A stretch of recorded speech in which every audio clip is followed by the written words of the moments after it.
Amém, meus queridos? Então, você que nos acompanha, queridos irmãos da Igreja Fé e Vida, membros da comunidade, frequentadores da nossa comunidade, amigos de Facebook, pessoal que tem nos acompanhado aqui nas transmissões online, uma boa noite a todos. Se tem alguém aí que não nos conhece, eu sou o Marcelo, pastor da Igreja Fé e Vida, e nós vamos agora pregar a palavra de Deus, ok? Então, para isso, eu peço para você abrir a sua Bíblia no Evangelho de Marcos, capítulo 14. Nós vamos ler do versículo 14 até o versículo 23. Evangelho de Marcos, capítulo 14. Não, desculpa. Evangelho de Marcos, capítulo 13. Desculpa, irmãos, capítulo 13, versículo 14. Ok? Então, Marcos 13, 14. Nós vamos dar continuidade aqui à nossa série de julho, que é o Pequeno Apocalipse. Muito bem. Abriu? Então, eu queria começar a leitura pelo versículo 14 e gostaria que você acompanhasse e que você continuasse com a Bíblia aberta, porque as nossas pregações aqui são expositivas. Nós não temos o costume de usar o texto e nunca mais voltar no texto. A gente permanece nos textos, a gente prega a Bíblia, ok? Então eu queria que você mantivesse ela aberta, ou o seu celular aberto, ok? Então, versículo 14 diz o seguinte: quando vocês virem o sacrilégio terrível no lugar onde não deve estar, quem lê entenda. Então os que estiverem na Judéia, fujam para os montes. Quem estiver no telhado de sua casa, não desça, nem entre em casa para tirar coisa alguma. Quem estiver no campo, não volte para pegar seu manto.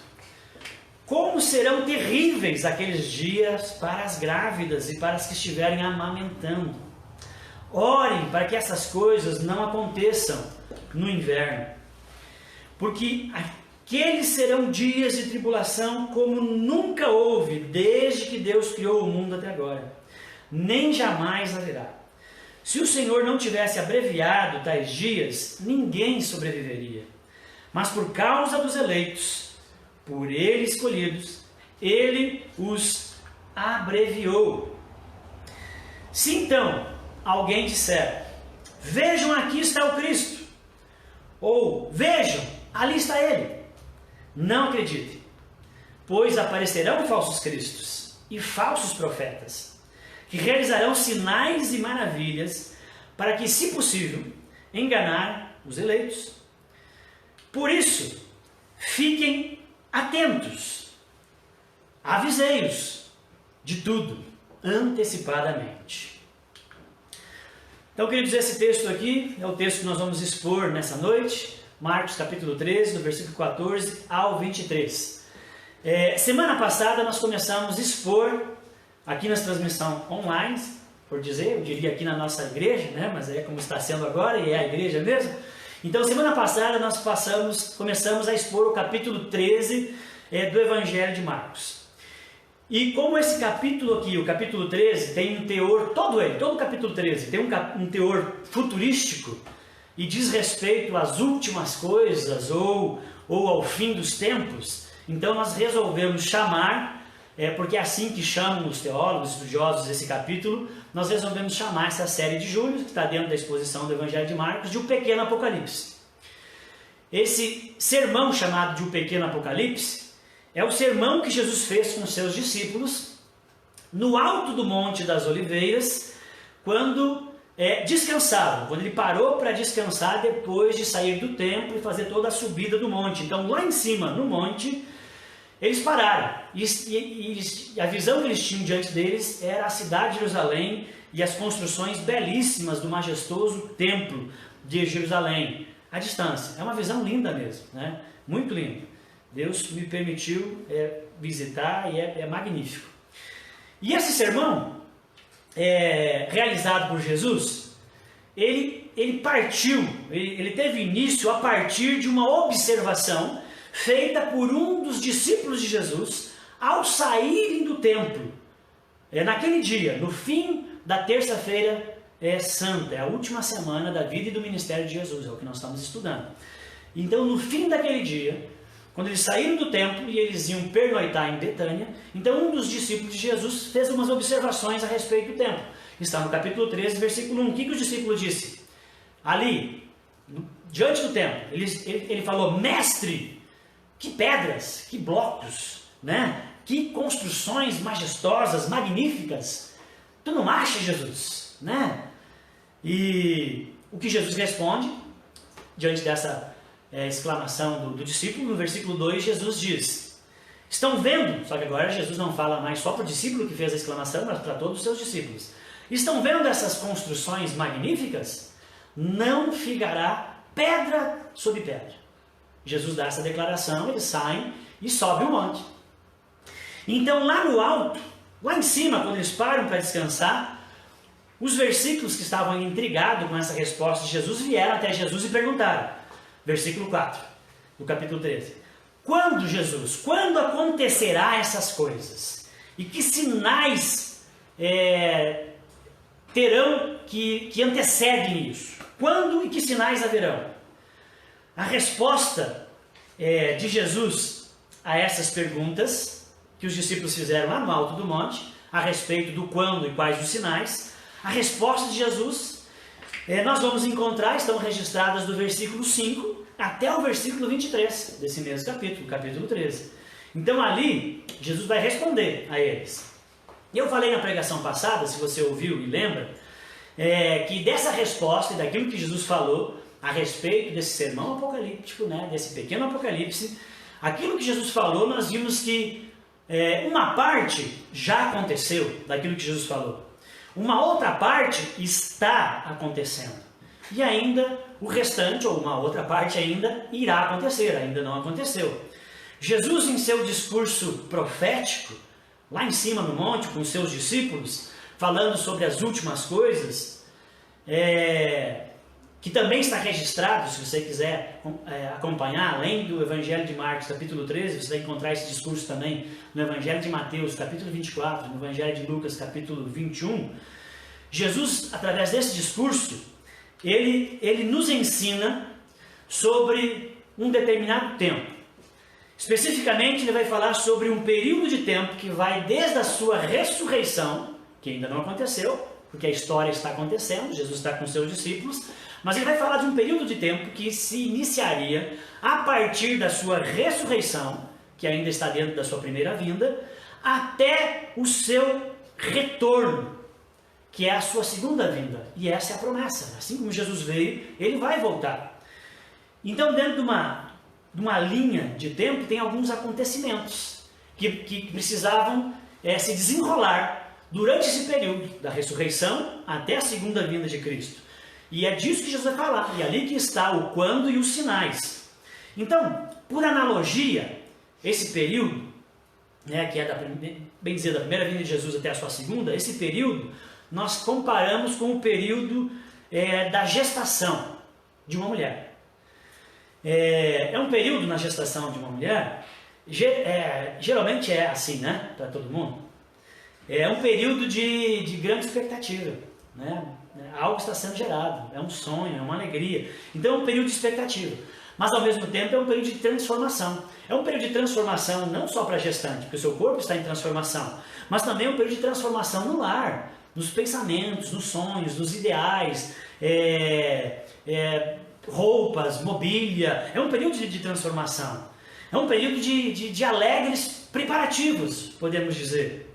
Mas também é um período, e a gestante sabe, ou quem já foi, né? É um período também de desconforto. Porque a gestante sai do seu estado normal e, à medida que avança as semanas e os meses da gestação, vem acompanhado de alguns temores, né? Como vai ser, né? Vai dar tudo certo. Então tem temores, tem dores que vão surgindo no corpo em função das transformações. E à medida que se aproxima do parto, quanto mais próximo do parto, maior a barriga e as coisas acontecendo, essas dores aumentam, né? Mais difícil de dormir, posição, caminhar, né?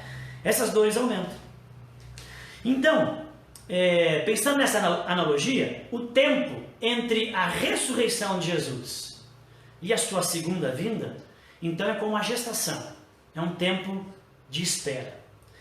E o período final dessa gestação, ou seja, as últimas semanas, quando de fato se intensificam as dores, o desconforto e os cuidados que precisam ter, é o princípio das dores, que está ali escrito e falado, né, dito no versículo 8, se você quiser acompanhar, olha ali no versículo 8, ali fala do princípio das dores. Então seria essa reta final da gestação.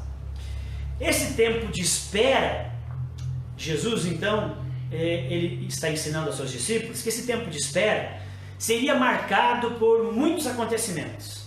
E esses acontecimentos, que seriam os sinais da sua segunda vinda, eles iriam se intensificar quanto mais próximo do parto, ou quanto mais próximo da sua segunda vinda.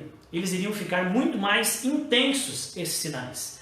E foi sobre esses eventos que estão se intensificando, são aqueles acontecimentos que estão acontecendo, que eu preguei aqui domingo passado, né? Sobre esses eventos e esses acontecimentos que se intensificam, a respeito de proliferação de religiões, de falsas religiões, falsos ensinos, como isso tem se proliferado e crescido muito ao longo desses séculos e muitíssimo no último século. Né? Jesus fala de guerras, rumores de guerras, terremotos, epidemias, fome, perseguição que viria sobre a terra e iria se intensificar, mas também falou da proclamação do Evangelho do Reino, do Evangelho de Jesus Cristo a todas as nações. Isso precisaria acontecer nesse período de espera. Tudo isso tem acontecido, desde que Jesus falou a respeito disso. Tem acontecido. Mas o sinal de que a segunda vinda de Jesus até nós estaria muito perto, seria então, como eu falei, a intensificação desses sinais que Jesus anunciou.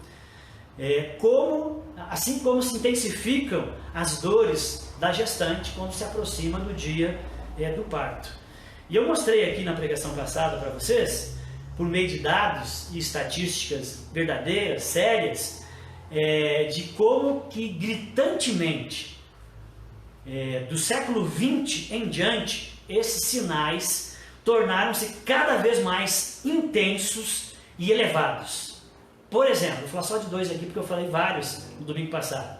Por exemplo, só no século XX, Jesus falou de guerras e rumores de guerra, só no século XX morreram 3 vezes mais em guerras, pessoas morreram em guerras, do que todas as mortes em toda a história em guerras. E aconteceram muito mais guerras só no século XX do que toda a história do século XX em diante. Do século XX em diante aconteceram muitos mais terremotos, acima de 6.0 na escala Richter, do que todos os terremotos que já aconteceram na história da humanidade. Só do século XX para cá. Isso é acaso? Não, isso não é acaso. Isso é significativo. Isso aponta para algo. Isso nos sinaliza de que a história caminha para um fim, para aquilo que Jesus anunciou. E nós estamos vivendo aquilo que Jesus chamou de o período das dores, né, o qual Jesus anunciou que seria a reta final. É isso que eu acredito, baseado na palavra de Deus e nesses sinais, nessas estatísticas, naquilo que nós vemos à nossa volta. Nós estamos vivendo, enquanto humanidade, aquilo que Jesus chamou de o período das dores, que está registrado ali no versículo 8, que é essa reta final, essa aproximação da segunda vinda do nosso Senhor. Falta muito pouco, provavelmente, mas ainda não é o fim, segundo o versículo 7. Estamos muito perto, mas ainda não é o fim. Nós temos muito trabalho ainda a fazer como povo de Deus, como cristãos, como igreja de Jesus. Temos muito trabalho a fazer, porque nós precisamos levar o Evangelho a todas as nações. Nós precisamos terminar a grande comissão. E o tema da pregação de hoje é sobre um outro período dentro do período, ou a parte final desse período de espera. Hoje eu quero falar da grande tribulação. É um período, o que é a grande tribulação? É um período, o nome já diz, né? É um período de muita angústia, muita sofrimento, dor, tristeza, um tempo muito caótico na humanidade. É um período, então, muito curto, que vem logo após o princípio das dores. Eu acredito que nós estamos no princípio das dores. Não acredito que nós estamos vivendo a grande tribulação. Mas a grande tribulação vem logo após, em seguida ao período das dores. Pouquíssimo antes da segunda vinda de Jesus, que é o grande finale da história, segundo a palavra de Deus, os textos sagrados. Se o período anterior era o princípio das dores, esse período, que é a grande tribulação, é as dores intensas. Esse período, então, será marcado, como eu falei, pelo terror, pelas trevas, pelo desespero, pela angústia extrema da humanidade, conforme o versículo 19 diz. O versículo 19 fala a respeito desse período, quão intenso de trevas e sofrimento ele seria. Esse período, ele será o governo humano, que é o que nós estamos vivendo como humanidade. Quando o homem se distanciou de Deus, deu seu grito de independência, disse: não quero saber de Deus, de Jesus, eu quero viver da minha maneira. Esse período da grande tribulação será o governo do homem levado às suas últimas consequências, sem freio, sem que Deus impeça que a maldade humana chegue às suas últimas consequências, porque Deus tem feito isso, apesar de toda a maldade que existe no mundo. Mas esse vai ser o período que Deus não vai tirar, que Deus vai tirar a sua graça. Então, sinalizando esse período, que o fim está muito perto, que o fim realmente está muito perto. E aqui no versículo 14 ao 23, que nós lemos no início dessa pregação, que eu quero que você fique, é um resumo que Jesus fez das últimas coisas, desse tempo intenso da grande tribulação. Mas é um resumo, não é cheio de detalhes. Se você quiser mais detalhes, você precisa buscar nos ensinos de Paulo, nos ensinos do apóstolo Pedro e nos ensinos do apóstolo João, principalmente no livro de Apocalipse, se você quiser mais detalhes. Mas Jesus ali deu um resumo a respeito de como seria esse período da grande tribulação. No versículo 2, como eu falei então, voltando um pouquinho ainda no capítulo 13, no versículo 2, os seus discípulos falam então sobre as lindas construções e Jesus responde para eles que não ficaria pedra sobre pedra daquelas construções. Era uma profecia, esse versículo 2 era uma profecia que Jesus estava fazendo a respeito da destruição de Jerusalém e daquele templo magnífico, que era uma das grandes belezas da antiguidade, que aconteceu, aconteceu 40 anos depois que Jesus profetizou e talvez uma década e pouco depois que Marcos escreveu esse livro do evangelho dele. Aconteceu no ano 70, quando os romanos invadiram a cidade após sitiá-la e destruíram a cidade, destruíram o templo, conforme Jesus disse, não ficaria pedra sobre pedra. Aconteceu. Foi algo terrível o que aconteceu nessa invasão dos romanos, que os romanos fizeram à cidade e aos seus moradores. Então, isso aconteceu.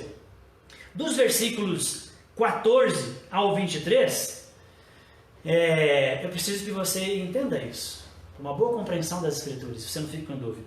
Do versículo 14 ao 23, Jesus está tanto falando desse terrível acontecimento do ano 70, que foi a destruição de Jerusalém pelos romanos, mas no mesmo texto, junto com analogias, Jesus também está falando do período da grande tribulação, que não aconteceu. Então, nesse texto que nós lemos, do 14 ao 23, tem trechos que já aconteceram e tem coisas que ainda vão acontecer. Tá? Então, só fazendo essa observação, eu queria aqui falar de um pensamento que eu concordo, que eu acredito que é exatamente isso, do comentarista bíblico William Hendrickson, muito bom ele. Ele diz o seguinte: nosso Senhor, Jesus, prediz a catástrofe que se aproxima da cidade de Jerusalém. como um tipo da tribulação que acontecerá no final dessa era. Jesus, ao falar dos seus discípulos do final da nossa era, e no final da nossa era viria um período muito difícil chamado de grande tribulação, como essa grande tribulação seria terrível, fazendo as pessoas enxergarem para algo que aconteceria logo, que foi a destruição de Jerusalém. Então a destruição de Jerusalém é um tipo, é algo que nós já sabemos como foi. E olhando para aquilo que nós já sabemos como foi, é para ter uma ideia, mas vai ser muito pior. Então, em outras palavras, ao olharmos para essa terrível destruição de Jerusalém, do templo, nós podemos ter uma ideia dos dias da grande tribulação que acontecerão no final da história. A destruição de Jerusalém, uma cidade inteira foi aniquilada, foi destruída, centenas e milhares de pessoas morreram, bebês, crianças, mulheres, idosos, mulheres grávidas, ninguém sobreviveu. Foi uma chacina que os romanos trouxeram. Antes da chacina acontecer, eles eles crucificavam pessoas ao redor dos muros, eles bloquearam o acesso de água à cidade, não tinha comida, não tinha alimento, era um terror, era apavorante, era horrível o que aconteceu. E depois veio a chacina. Então Jesus pinta um quadro do que aconteceu para apontar para algo que viria ainda a acontecer.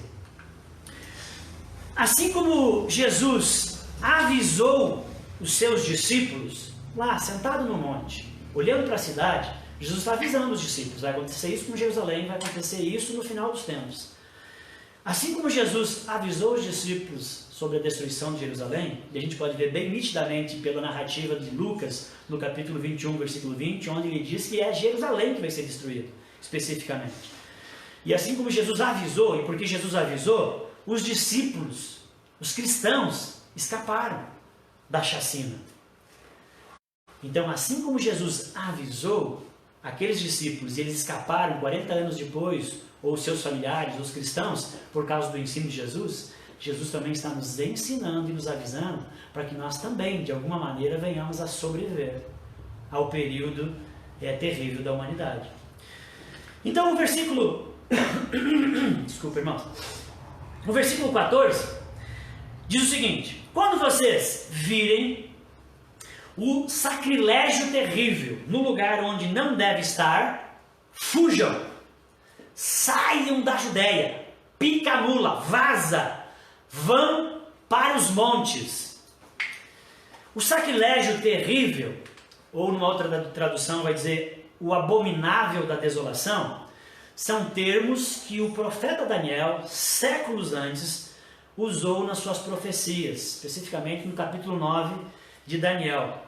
O sacrilégio terrível ou o abominável da desolação é algo que aconteceria no templo, dentro do templo, transformando o templo, que era um lugar sagrado da habitação de Deus, num lugar onde Deus não mais habitaria, porque ele se transformou num lugar impuro. Os humanos transformaram o templo num lugar impuro, e aquilo foi um sacrilégio, e agora Deus não está mais ali.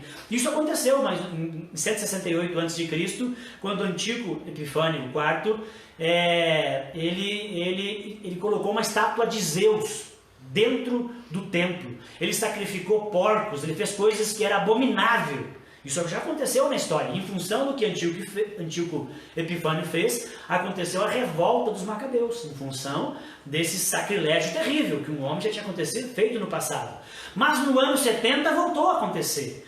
Em função das guerras judaicas contra o Império Romano, e o Império Romano encurralando os judeus e fazendo com que Jerusalém fosse o último reduto, então os Macabeus não, os Zelotes, Macabeus 100 anos para trás.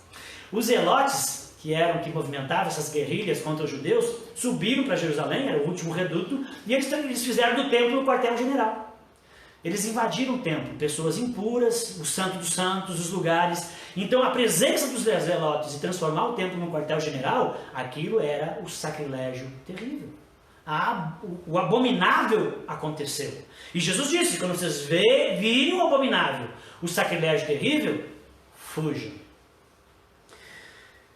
Segundo alguns textos da Bíblia, dá a entender que isso também virá a acontecer em algum momento do futuro, ali também na grande tribulação. Mas para isso acontecer no futuro, e se de fato essa é a interpretação correta dos textos bíblicos, o templo de Jerusalém, que hoje não existe, precisará ser reconstruído no futuro e então ser profanado novamente.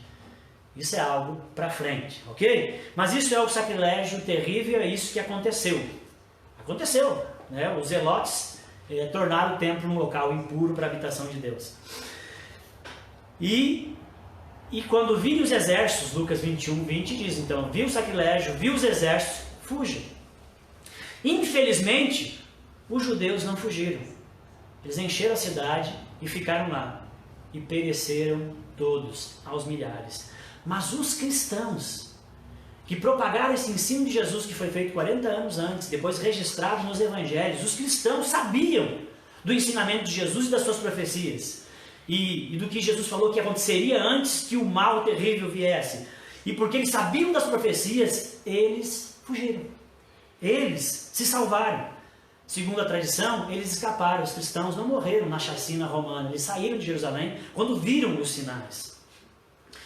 O versículo 15 diz, quem estiver em cima da casa, na laje, no eirado, que era algo muito comum, era uma parte da casa, muitas coisas aconteciam na laje. Quem estiver em cima da casa, na laje, e vê que o bicho está pegando, que a coisa está acontecendo, que o exército está vindo, não entre de novo na casa. Não perca tempo, é o que o versículo 15 está dizendo. Entrar na casa, fazer alguma coisa, o atraso na fuga, o atraso na tomada de decisão, pode significar a sua vida. Está em cima, não entra na casa, simplesmente vaza, corre. E não é assim muitas vezes com a gente? Às vezes o atraso na tomada de decisão acaba prejudicando, acaba comprometendo. Foi o caso aqui. O versículo 16, quem estiver fora da cidade, quem estiver no campo, ao ver os sinais, o exército romano subindo para sitiar a cidade, não corra para a cidade, você já está fora dela. Se manda, acha uma rota de fuga, vai para os montes. É isso que o texto diz, não volte para a cidade para pegar a capa, para pegar algum bem. O apego aos bens pode significar a perda da sua vida. Isso tem muito a ver, sim, com certeza, com a grande tribulação, mas também tem a ver com a realidade que nós temos hoje. Às vezes um apego tão grande a bens pode ser que você se perca nisso. O versículo 17 diz ainda, ai das grávidas e com crianças de colo, a fuga é muito mais difícil para uma mulher grávida. Então Jesus está dizendo, Jesus está sendo compassivo, Jesus é compassivo, sensível aos vulneráveis, aqueles que estão numa situação difícil, dizendo, ai das mulheres grávidas, das que amamentam, porque eles vão precisar fugir, e a fuga é muito mais difícil quem está nessas condições, se não tiver ajuda. Então Jesus já está sinalizando para que se ajude os vulneráveis.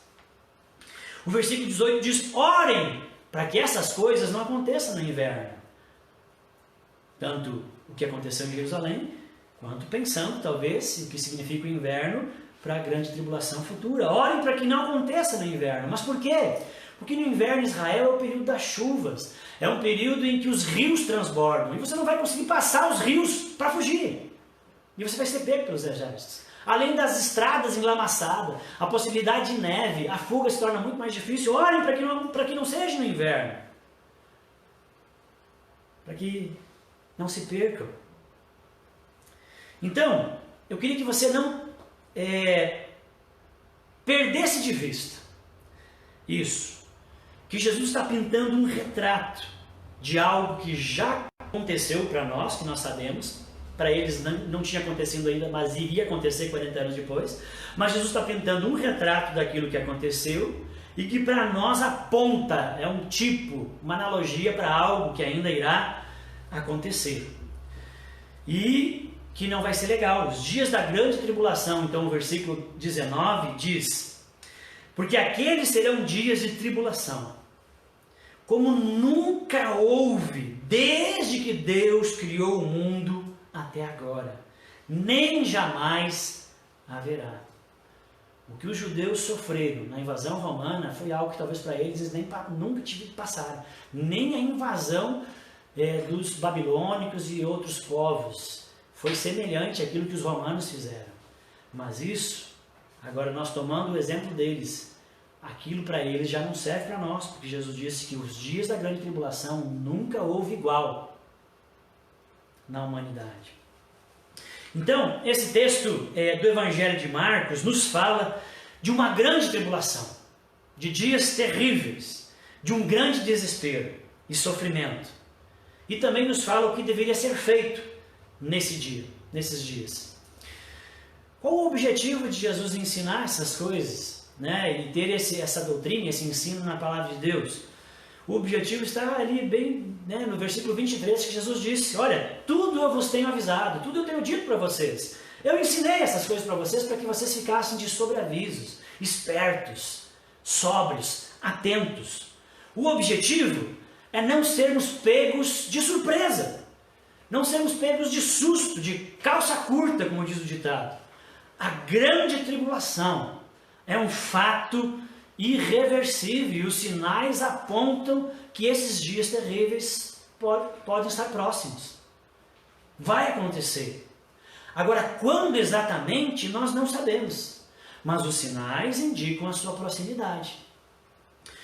E o que vamos fazer? Como a gestante, diante disso, diante desse ensino, o objetivo desse ensino, como a gestante, nós tocamos a vida, porque não é porque você ficou grávida, gestação, gravidez não é doença, né? Você toca a vida. Está grávida, você toca a vida. Um dia depois do outro. Mas, quanto mais próximo do parto, já com a malinha pronta, já com a mochilinha arrumada, das roupas, aquilo que você precisa levar para o hospital. É assim que nós vivemos. Os dias das dores que nós estamos vivendo, né? O início das dores, a proximidade de uma grande tribulação, a gente vai tocando a vida da melhor maneira que agrade o nosso Senhor, mas com a mochila pronta. E os cristãos, você que é um cristão, você que ama Jesus e que leva Ele a sério, não é para você ter terror desses dias e ficar aterrorizado. O versículo 20, a promessa de Jesus é que esses dias seriam atenuados e abreviados por causa dos eleitos, daqueles que amam Jesus e têm compromisso com Ele. Por causa esses dias seriam atenuados. Ou seja, se esses dias terríveis acontecerem enquanto nós estivermos vivos ainda, pode ser que aconteça, pode ser que não.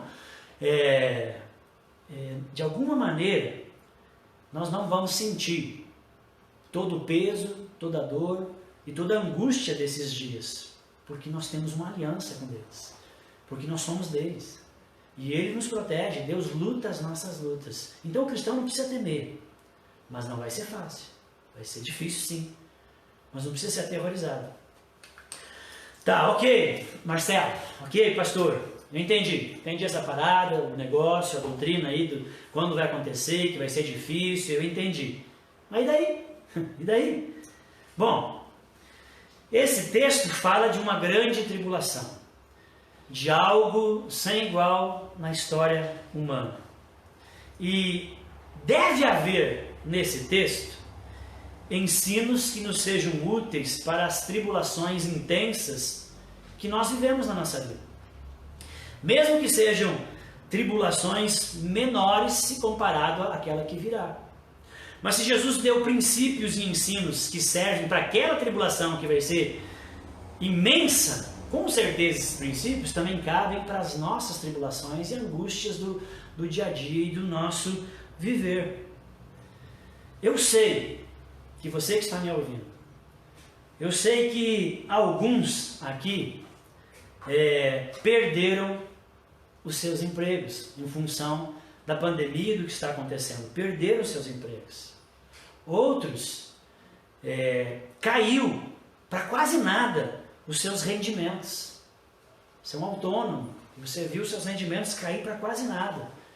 Eu sei que empresários que aí me escutam estão angustiados, estão vendo o seu capital reduzir, ter que liberar funcionários, bons funcionários, não queria, é uma angústia.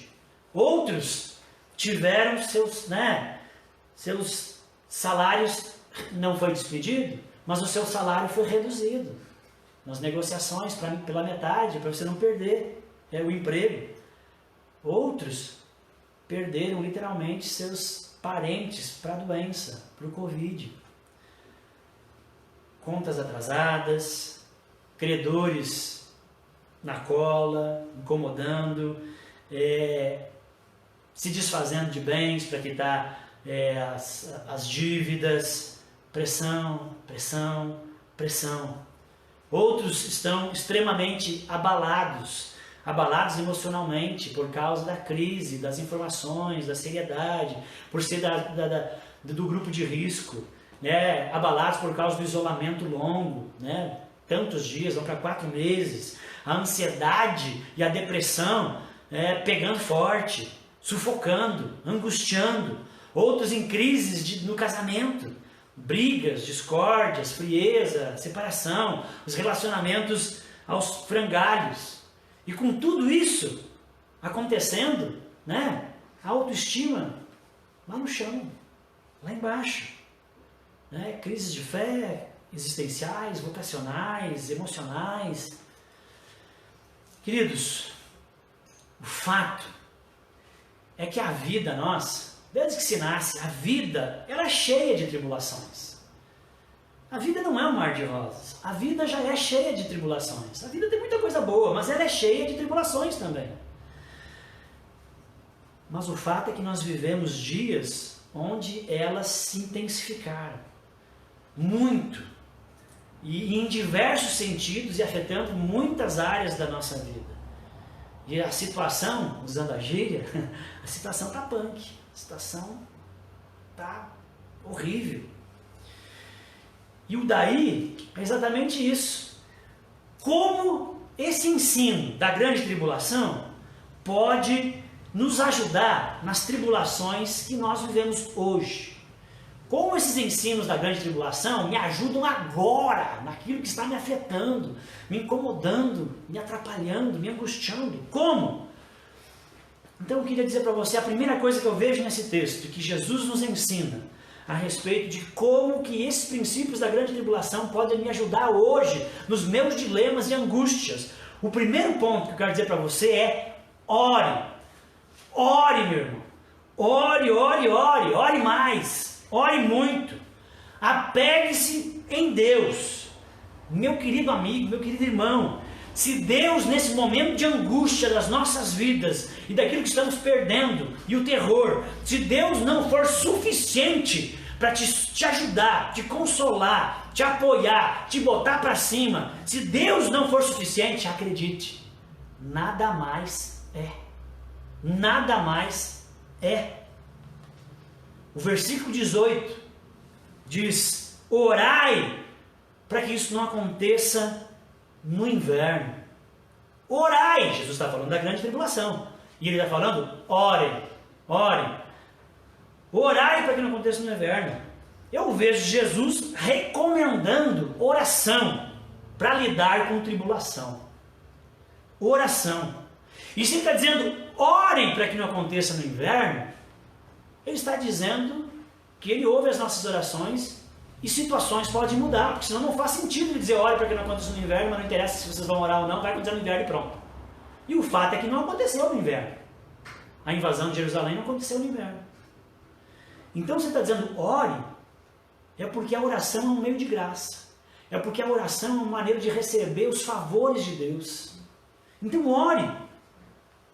Eu lembro de uma situação, foi uma grande tribulação de um dia na minha história. Eu lembro uma vez que o Timóteo, meu filho mais velho, ele teve sarão. Mas um sarão bem fraquinho, deu poucas pintas no corpo.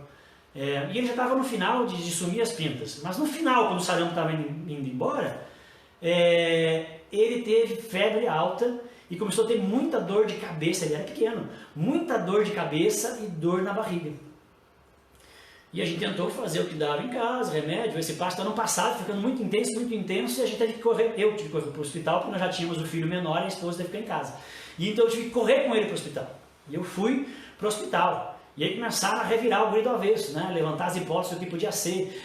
e apendicite, não sei o que, exame daqui, exame dali, ele ainda com muitas dores, o remédio não dava efeito, e ele chorando, e ele tinha um gemer muito, né, assim, pavoroso, ainda mais para quem é pai, era, né, tava ali.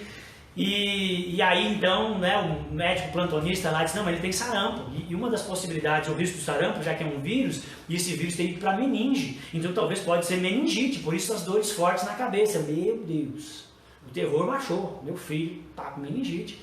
Deus do céu, eu já comecei a orar, era o que eu podia fazer. Eu estava exausto, isso já era umas 4h30, 5 da manhã, cansado da luta com a situação, ele sentindo dor, o quadro não muda, eu estava exausto, caindo de sono, eu tive que ficar acordado com ele. Para piorar, eles foram fazer punção no menino, punção na espinha, para tirar o líquido e ver. E o médico abençoado, querido, que Deus o abençoe, e hoje ele deve estar muito mais craque, porque na época ele não estava craque.